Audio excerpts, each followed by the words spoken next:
Hello everyone, आप जो अपने सामने इमेज देख रहे हो वो है विलियम वर्ड्सवर्थ की। और आज जो हम पोएम डिस्कस करने वाले हैं उसका नाम है lines written in early springs. And ये है हमारे क्लास 8 न्यू एडवांस बुक का 5th चैप्टर। इससे पहले के जो भी प्रीवियस वीडियोस थे वो मैंने अपलोड कर दिए हैं। अगर आपने नहीं किया है सब्सक्राइब अभी तक, then do subscribe and comment in the comment section below, do you really want more videos related to this book, then I will keep uploading these videos. Okay, चलिए हम फर्स्ट स्टैंजा को discuss करते हैं। I heard 1000 blended notes. यहाँ पर point बोलते हैं कि मैं बहुत सारे 1000 ब्लेंडेड नोट्स को सुन पा रहा हूँ। अब ये ब्लेंडेड नोट्स कैसे हैं? बिकॉज ये नेचर से रिलेटेड पोएम है, तो ये एक नेचुरल प्लेस की जगह पर बैठे हैं और वहाँ पर इन्हें बर्ड्स की आवाज़ एंड फ्लावर्स की हिलने की आवाज़ हवा के चलते, एंड आफ्टर दैट रिवर्स की आवाज़, बहुत सारी आवाज़ सुनाई दे रही है। और इसीलिए बोल रहे हैं कि इतने सारे जो नोट्स हैं ना वो मैं सुन पा रहा हूँ। और वो कब सुन पा रहे हैं? While in a Grove I set reclined. और ये रिक्लाइंड मीन्स क्या हो जाता है? ऐसे टेढ़े होकर बैठना। तो ये आराम से बैठे हुए हैं, नेचर का लुत्फ़ ले रहे हैं और तब ये इतनी सारी आवाज़ों को सुन पा रहे हैं। In that sweet mood when pleasant thoughts bring sad thoughts to mind. अब देखिए, हमें ये तो पता है कि अभी ये जो नेचर का मज़ा ले रहे इतना, तो ये उस समय इनका जो माइंड है ना वो बहुत प्लीजेंट है।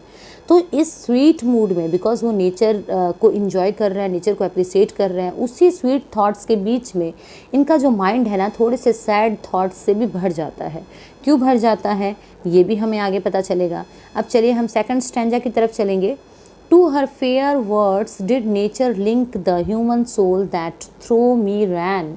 अब देखिए, हमें यहाँ पर पता है दैट नेचर को यहाँ पर एक पर्सोनिफिकेशन किया गया है। ये भी लिटरेरी डिवाइस है और नेचर को ऐसा दिखाया गया है कि ये एक गर्ल है, बिकॉज हम देखते हैं यहाँ पर हर वर्ड यूज़ किया गया है। ओके, तो यहाँ पर क्या बोला जा रहा है कि नेचर लिंक करती है खुद से ह्यूमन सोल को। और ये जो लिंक है ना, ये लिंक अभी मेरे सोल में चारों तरफ चल रहा है। यू नो, एक वाइब्रेशन फील करते हो आप जब किसी पॉजिटिव जगह पर जाते हो।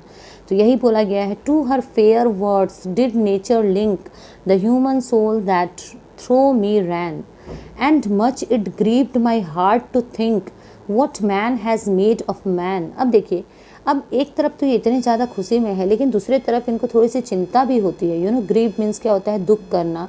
इनका जो हार्ट है ये दुखी होकर सोच रहा है दैट इंसान ने अपने आप को क्या बना लिया है। Why the writer is saying like this? Because person is unable to appreciate beauty. You know, हमारे सामने इतना अच्छा नेचर है, इतना अच्छा वर्ल्ड है जिसमें गॉड का इतना क्रिएशन है, लेकिन हम अपने काम में ही उलझे रहते हैं। यही क्वेश्चन यहाँ पर किया गया है। और ये जो क्वेश्चन है हम इसे रिटोरिक बोलते हैं। ये भी हमारा एक लिटरेरी डिवाइस हुआ। चलिए थर्ड स्टैंजा की तरफ मूव करते हैं। Through primrose stubs in that green bower the periwinkle trailed its rates.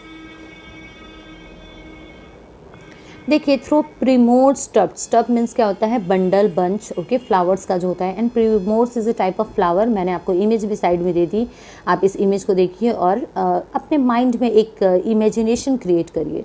In that green bower, what is bower? Bower is a type of shade. You know, एक shade है जहाँ पर इतने सारे फ्लावर्स है। The periwinkle trailed its wreath. और यहाँ पर पेरीविंकल मीन्स क्या होता है? पेरीविंकल एक फ्लावर है, ये भी पर्पल टाइप के फ्लावर होते हैं जो मैं आपको यहाँ पर इस इमेज में दिखा रही हूँ। ये वही फ्लावर है। और ये जो है ना, ये अपने धीरे धीरे एक माला टाइप की पुरो रहे हैं। माला टाइप की मतलब यहाँ पर इतना सारा कलेक्शन है फ्लावर्स का। एंड ट्रेल्ड मीन्स होता है धीरे धीरे ग्रो करना।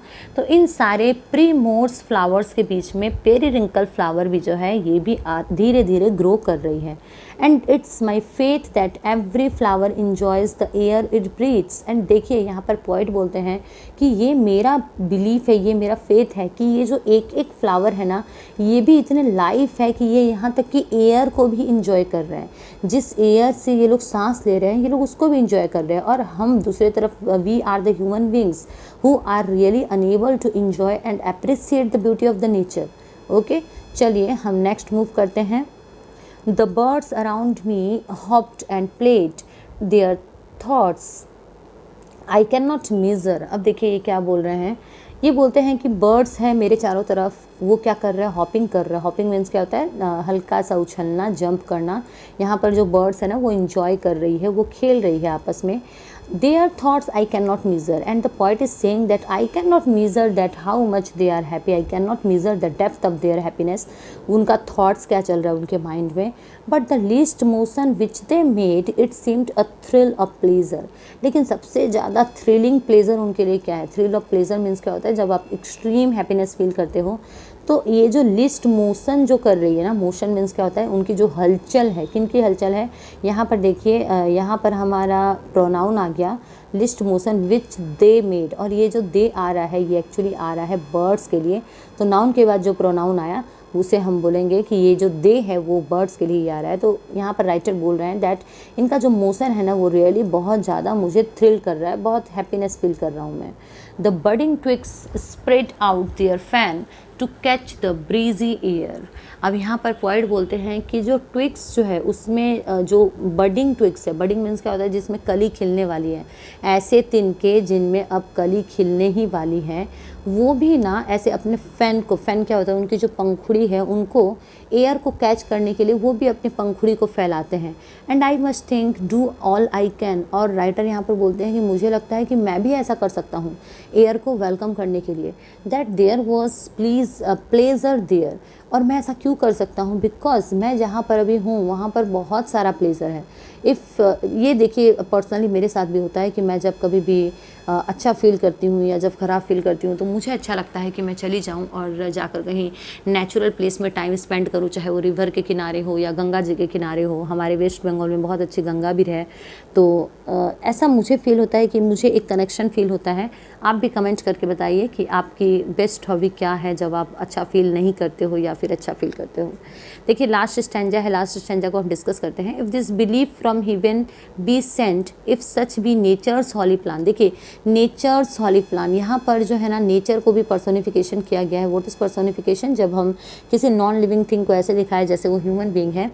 तो नेचर का अगर यही प्लान है कि हम इस नेचर को एंजॉय कर सकें, और नेचर ने ये जो चीज़ है ना एंजॉय करने के लिए जो इतना अच्छा वर्ल्ड क्रिएट किया है, ये हेवन से भेजा गया है। Have I not reason to lament what man has made of man. तो अगर नेचर हमारे लिए इतना कर रही है तो, और पोएट के पास ये पूरा का पूरा हक है, पूरा रीज़न है, ये कारण बनता है, बिकॉज पर्सन्स हम इस नेचर को एंजॉय नहीं कर पा रहे हैं, और इसीलिए पोएट बोलते हैं कि मुझे तो रीज़न मिल गया कि इस टॉपिक पर वो अच्छे से लेमेंट कर सकता है। बहुत दुख की बात लगती है पोएट को ये कि नेचर ने हेवन से प्लान करके इतना अच्छा वर्ल्ड क्रिएट किया और ह्यूमन पर्सन्स इस चीज़ को एंजॉय करने में अनेबल हैं। तो ये थी हमारी poem, and thank you so much for watching study table. Let us meet again with the next chapter.